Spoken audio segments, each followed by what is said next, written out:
So students, we are going to the second section of this chapter dealing with the physics behind the functioning of the human eye, and here we'll be looking at a very important property of the human crystalline lens, which is called accommodation. So this section is looking at the eye lens, the human eye lens, and the property called accommodation.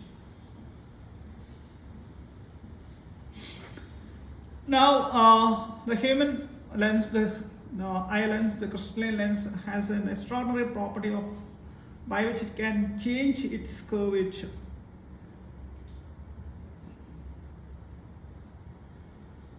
What this means is that the lens can itself change its focal length.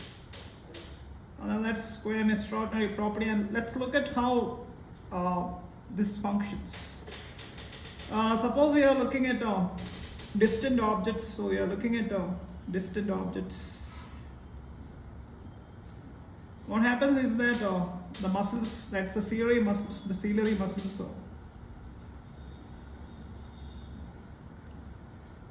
the ciliary muscles, that's the muscles which are connected to the lens. The ciliary muscles relax.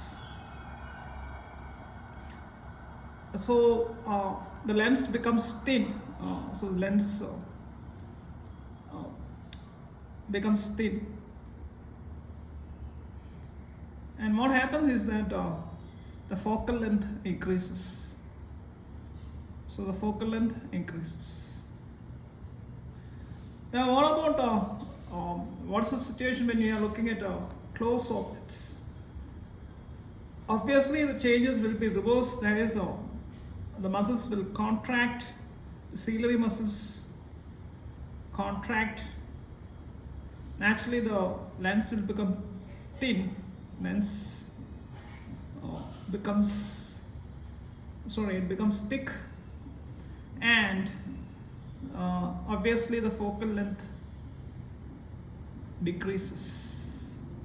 So you can see that the human eye lens can itself change its focal length by changing its curvature. This property is called accommodation. So this property by which the eye lens can itself adjust its focal length is what is called accommodation. Now there are two important points when we discuss this important property, and so the first point is that when we are saying that we can see nearby objects, it doesn't mean that we can see any objects which are near to the eye. So those objects which are closer than 25 centimeters, so closer than 25 centimeters, we can't see them, which basically means that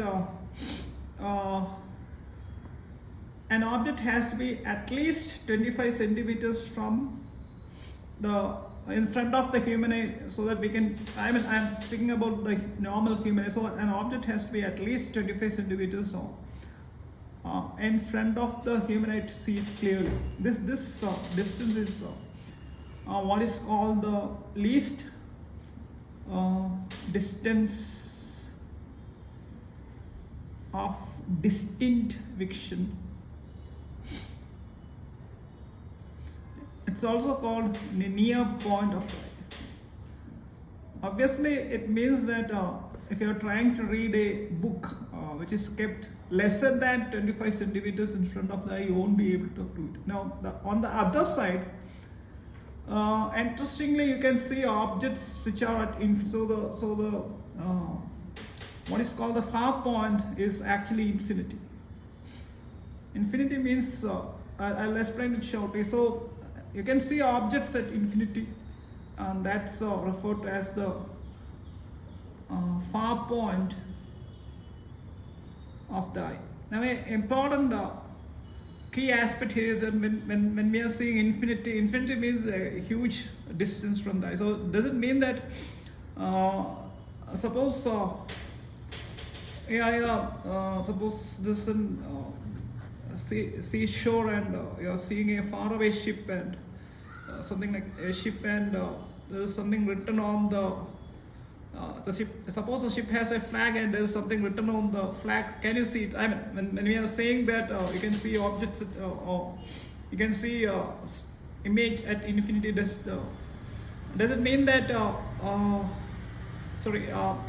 you can see objects at infinity? Does it mean that you'll be able to read what's written on a flag, which is something like on a ship, say something like 30 to 40 kilometers from the shore? That it doesn't mean like that.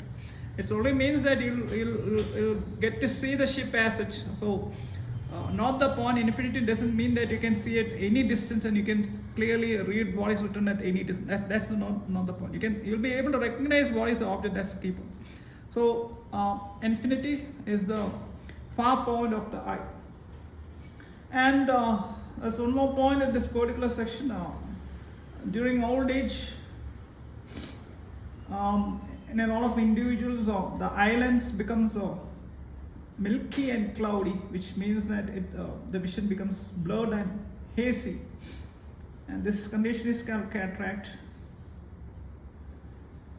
And now naturally it leads to partial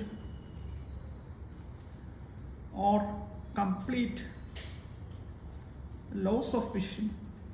And the only way to remedify or to cure this particular condition is through cataract surgery, that is cataract surgery. So that's about this particular section, which is looking at the fantastic property of the human islands, the crystal islands, by which it can itself change its curvature to alter its focal length. Thank you.